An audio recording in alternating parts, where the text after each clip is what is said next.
Big giant food versus small food challenge. 103 million views?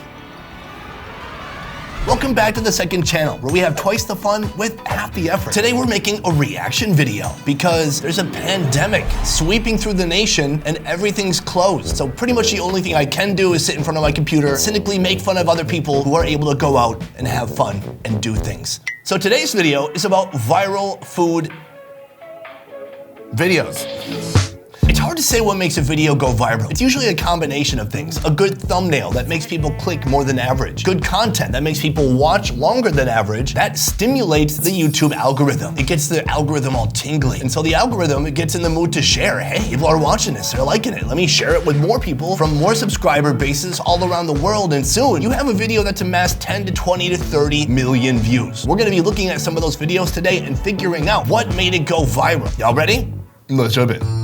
Matt Stoney. If you don't know Matt Stoney, he is a legendary YouTube competitive eater. Eats competitively sometimes off of YouTube. This is what this guy does. He eats huge, insane quantities of food, and then honestly, he probably throws it up later. But no one really talks about that part. Look at this kid. I wish I was like automatically thin. I'm not. It takes a lot of work. It's called Food Emoji Challenge. Let's play. My choice are the top 10 food emojis brought to life. Pancakes to represent the pancake emoji. Good representation. I find this to be very inclusive. It's a lot of food, but it's just random food, isn't it? Oh. Chocolate cake. I take it back. That's a lot of food. 3, 2, 1, go. When I was in the USA, I did a couple of food challenges. It is not my favorite thing. The biggest problem is you don't get to enjoy the food. And then you're super full before you know it. And then you're like, whoa, what was the point of that? 12 minutes in, he's got everything but the cake, basically. Oh, can he do it? Can he do it for real? 1, go. All right, there we go, I'm done. Slow clap? Let's take a look at why this is on my list. Oh, it got 45 million views? You've probably never seen anybody eat a pancake like this before. Me watching this several times. Is that why it has so many views? Are people watching this more than one time? Imagine inviting this guy to Thanksgiving and he pulls out his headband. You should do a video where you show your diet on a regular day and how you train for eating challenges and contests. Yeah, I'll tell you how. He throws up when he's done. That's what everybody does. I hate to let the cat out of the bag. Nobody wants to talk about it. This is called 43 outrageous desserts you need to eat in your lifetime.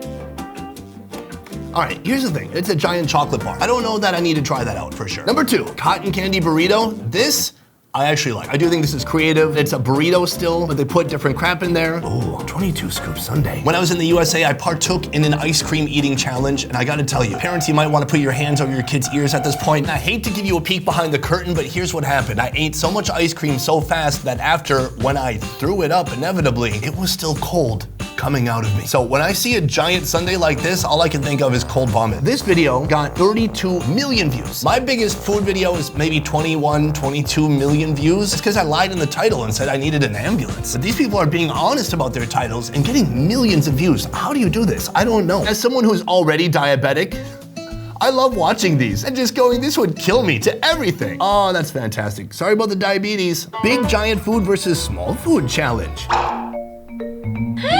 Iver jelly? All the audio, it's been dubbed. Why has this been dubbed? It's called Do Not English, as in do not speak English properly. 103 million views? Guys, what am I doing? What am I doing? What am I doing with my life? Oh, I'm following my passion. Dumb, I should be following the money. Look at these people. Awesome! Strawberry jam! So round 1 was eyeballs, round 2. Oh, these are like Whoppers. That is a big Whopper. Would you eat that? It looks like someone probably made that. It looks pretty decent though. I'd take a big bite out of that.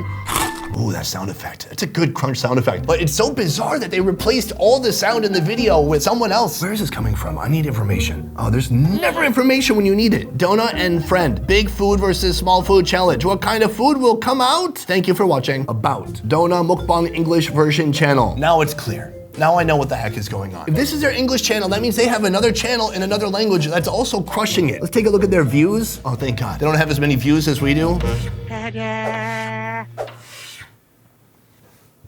Let's take a look at these comments and see who the heck is watching this. Oh, Korean people. I thought they sounded a little bit like Korean English. They call it Konglish in Korea. Oh, 나는 큰 팬당 신늑박 먹방 사랑해 친구. Oh, that means I love you, friend. All right, next video is called Burger Making Pakistan. We almost went to Pakistan, and then, you know, the plague. See, this is what's fun about going to somewhere like India, like Pakistan, is just on the streets, you're gonna have so much action, so much food, and you're gonna be smelling it. It's gonna be wafting through the air. So this guy, it looks like he's got an egg base. He throws some potato on there. And of course, he's gotta make just 55 of these at one time. This dude got 42 million views. I think this type of video is genius because what you're doing is you're taking all the producing and production out of it, and you're simply showing people what they wouldn't normally get a chance to see. It's one of those food trends I never would have figured out myself for YouTube. And sometimes my weakness is I have the inclination, like I have to make it more interesting, add more production, add music. And at the end of the day, sometimes you just are in front of a very fascinating topic that's naturally interesting on its own, and you don't need to do a bunch of extra stuff like this guy here. SpongeBob's been real quiet since this dropped.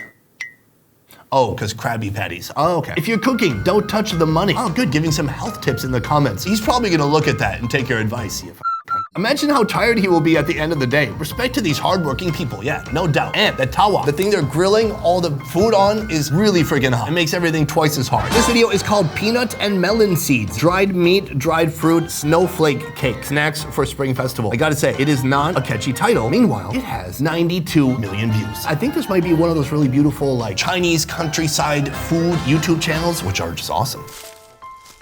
They're so relaxing. You can hear the sounds of the seasons.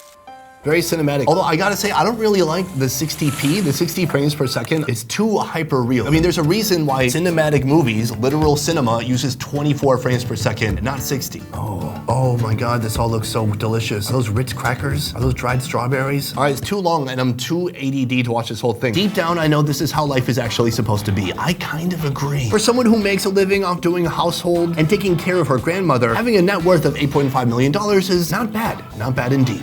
I agree, but you know what? She also has taken a huge risk. She moved to the countryside, started a channel that had no precedent for being successful, and somehow over time made it extremely successful. She lives in a country where YouTube is literally banned. It's not like she didn't have any hurdles in front of her. She's a freaking entrepreneur. She figured it out. I love it, and I'm moving on because I'm also a little bored. Our next video comes from Epicurious. It's owned by Condé Nast. It's really not what I love to see in YouTube. It's just more huge corporations that own YouTube channels. When in the meantime, I'm like, guys, can we get more individual creators out there making dope stuff? Because there's no reason these concepts have to be owned by huge corporations. And what have they done as of late? Well, here is a video, $500 versus $16 steak dinner. Lately, they said they will not put any more recipes on their website that include beef.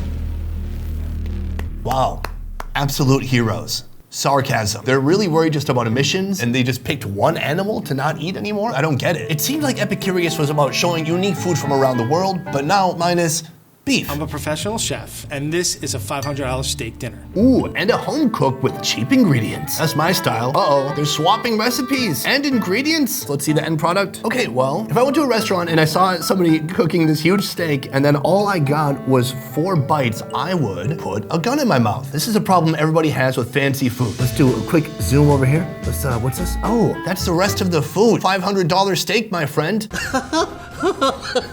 That's it. I think he got too happy. He had too many ingredients. He got too excited. He could have been a little bit more simple with it. Would I eat it? Absolutely. It looks good. This stuff seems so interesting when you have an exam the next day. That is the problem. This is procrastination content. This is the kind of content you watch when you have something you're supposed to be doing and you're like, hold on, I know I need to study, but what about these steaks? I need to figure out how they make these steaks. Our next video comes from Buzzfeed videos. $24 Korean barbecue versus $346 Korean barbecue. This is from the old Worth It crew. I believe these two have since gone on to do their own different projects. One of them is part of a channel now called About to Eat. I think they did the smart thing and they broke away from Buzzfeed. I'm not sure how hard it was to get out of that contract, and man, that is a podcast I would love to do. Oh, yes, okay, I saw this a long time ago. To be honest, I probably copied it. Today I'm gonna be serving you guys all you can eat Korean barbecue. You guys are gonna be charged just $23.99. $23 for all you can eat Korean barbecue in the US? Real good. Oh, there we go. Okay, so they're playing a drinking game right now. This is what's so fun about Korea is it's such a drinking culture, and it doesn't matter what day of the week it is. You can justify going out and getting slammed on soju. He just lost the game. He's got a drink. That's it, they cut. Bring out the darkness. Cool, and then they jump into a car. Did they film this separately? They just slammed like 2 bottles of soju and jumped in a car. So that was the cheap one. Oh, roughly $346. In Korea, they don't have Wagyu like Japan. They have Hanwoo. Hanwoo is like the best, most elite beef you're gonna find in Korea, and that's probably what they're eating here. Hey, congrats to those guys. That video has 35 million views, much better than my best video. My favorite part is when you guys slammed multiple bottles of booze and then jumped in a car. That was sick.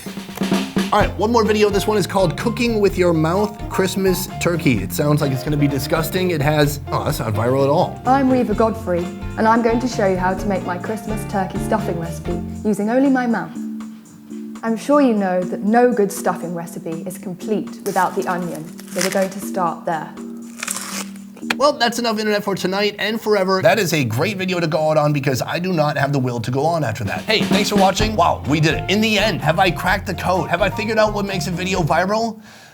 Absolutely not. I have no idea. I have some tips. One, appeal to children. Loud noises, weird colors, strange foods, simple concepts. These types of things seem to work well. It's nearly impossible to say what you have to do to get on the algorithm's good side for YouTube, but it does have to do with a good combination of thumbnail, title, and then making a video that people actually want to see. But can everyone pull that off? Is that something you can plan for?